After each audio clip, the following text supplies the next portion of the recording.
Namanga is a remote community in Kenya's southern Rift Valley region, mainly inhabited by the Maasai, a pastoral ethnic group. In keeping with their cultural beliefs and a conducive environment, use of latrines to dispose human waste has been a rare lifestyle in this community. But this behavior was always with devastating health consequences. The area was constantly awash with diarrhea and other waterborne diseases, particularly during the rainy season. In the year 2010, for instance, there was an outbreak of cholera in the area which affected many people. Open defecation was a common behavior among many of the villagers. The concept of CLTS, which we started around 2 years ago within the community, it has changed the general sanitation of the area. Because around 5 years ago, the latrine coverage was around 8%, but as we speak now, it's around 34%. Okay, we have these communicable diseases. We have things like cholera, dysentery, typhoid. They're all associated with feces. But a remarkable change is happening in this community. Villagers are now shying away from open defecation and beginning to embrace a positive behavior change by constructing and using latrines in their homestead. This move was made possible by a local community-based organization known as Biyotisho, working in collaboration with World Vision. Biyotisho, which means health in Maasai, is one of the 2 CBOs supported by World Vision in the area to promote awareness in the communities on the risks associated with open defecation and poor hygiene using community-led total sanitation approach.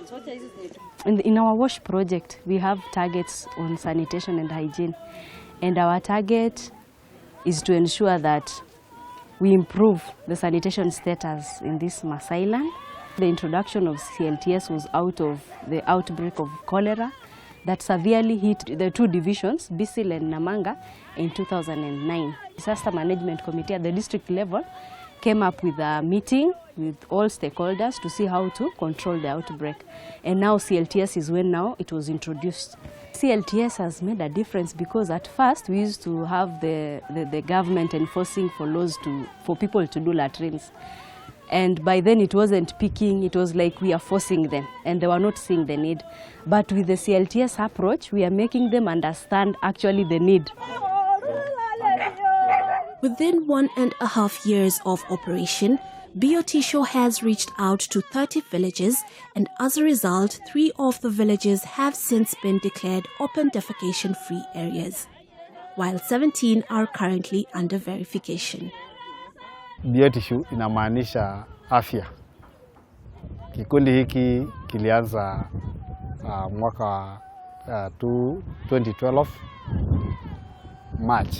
Kazi yetu ya Biyotisho, jambo la kwanza tunafanya awareness. Tunatembea kijiji kwa kijiji. Tuligundua kwamba tunatoa tons mingi ya choo. Alafu baada kukinyesha, hiyo maji yote hiyo uchafu yote inabebwa inaenda kwa maji. Ingine inaenda kwa silange, ingine inaenda kwa mito. Na sisi tunarudi tunaenda tunachukua ile maji, tunakunywa bila kuchamusha kwa sababu tulikuwa tunajua hiyo, bila kuweka dawa kwa sababu tulikuwa tumejua hiyo. Alafu sasa magonjwa yale yanatokea. Lakini tukaona suluhisho ni kwamba kwa nini tusibuni njia ya kuweza kujenga choo bila kuwa na gharama ama bila kutumia vitu kutoka nje. Tutumie tu local material zile choo tumejenga ndani ya community ni choo 100, na ilikuwa tunatumia tu miti, tunatoa kamba na kutumia yani tunachanganya ile matope. Through the efforts of the two CBOs, over 590 household latrines have been constructed in the area in the last 2 years. This has increased latrine coverage in the area by 26% from 8% in the year 2011 to 34% presently. In total, 10 villages have been declared ODF in the area. The triggering process, first of all, you build a rapport. That is the introduction. You don't go introducing yourself saying I've come to tell you build toilets. No, we just tell them we've come to learn from you. Then after rapport building, you go to mapping. After that, then you do sheet calculation. That is when you know that whether they are triggered or not. After that, you do transect work. Most of the diseases are things you can control, you can prevent. If they have latrines, if they have dish racks outside there, they'll be sterilizing their utensils. If they have drying lines, there will be no fleas. Unlike other methods, CLTS approach facilitates the use of blunt language, which causes shock and disgust among individuals, which in turn triggers them into action. Members of the community in Namanga can now speak openly on issues relating to their sanitation, contrary to before when they shied away from such topics. Kilanoi Sirokai from Pargeso 1 village now understands the significance of having and using a latrine in her homestead.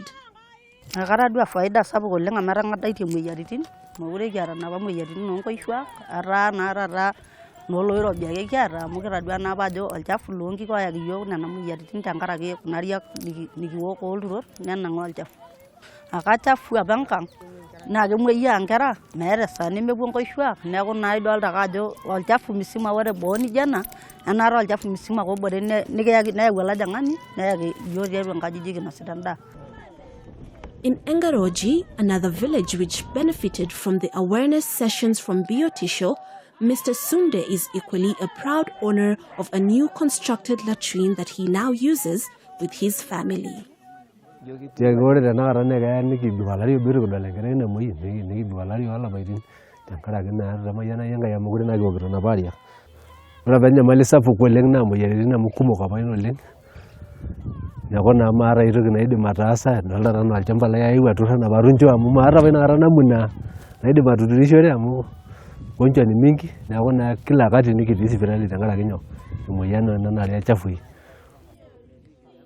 In their efforts to achieve better health for the community, Biyotisho Group are sometimes forced to challenge their community traditions and myths. Kumekuwa na challenges. Sababu kwa Kimasai mimi siwezi ingia kwa choo na binti yangu tena arudi ingie ama shemeji yangu arudi ingie kwa ile choo. Lakini imekuwa ni attitude ambayo tunapigana naye kwa Wamasai kuchange ile. Pia Wamasai wanaamini kinyesi ni chakula ya umbwa. Kwa hivyo mara mingi utaona wazee wanasema kwamba kwa nini muwe wachoyo. Lakini tumewafundisha kwamba hiyo yote ndio inasababisha yale magonjwa ambayo inatunyima hata pesa yetu yote tunapeleka hospitali. Masaa yetu badala ya kuchunga ng'ombe au badala ya kuenda kwa shamba tunakaa nyumbani kwa sababu ya ugonjwa ama tunashinda hospitalini. So far we have 10 ODF villages that are already certified by Kwaho, and we have other claims. Claims are totaling to 21. Claims are those that at the public health level, they've been verified as ODF. We are just awaiting Kwaho to come and certify. So in total, I'll say we'll have 31 at the end of the FY ODF villages. There's something called sanitation ladder, where we first encourage a community member to construct using the locally available material so that they don't see like it is expensive to make these latrines. They first start with the mud latrines, but after a person has maybe gotten more funds and more money, he can be able to upgrade on his own to a VIP latrine. Other than local groups, World Vision works closely with the Ministry of Public Health and Sanitation, as well as the Kenya Water and Health Organization, the body mandated in Kenya to verify, certify, and declare villages open defecation-free areas. We have partnered with World Vision. World Vision, they have been helping us in terms of movement, that is transport, in terms of providing maybe lunches for the natural leaders. In the last 2 years, we've been able to support the community construct 592 latrines and have 10 villages certified ODF. And from the survey, the baseline survey that was done, we were at 8% on sanitation coverage. So right now we are at 34%. And we want, like for the Kiwi project, it works in 2 divisions. And like Namanga division, it has 51 households. Households are manyatas. So we would want to see all the 51 manyatas have latrines at the end of this period.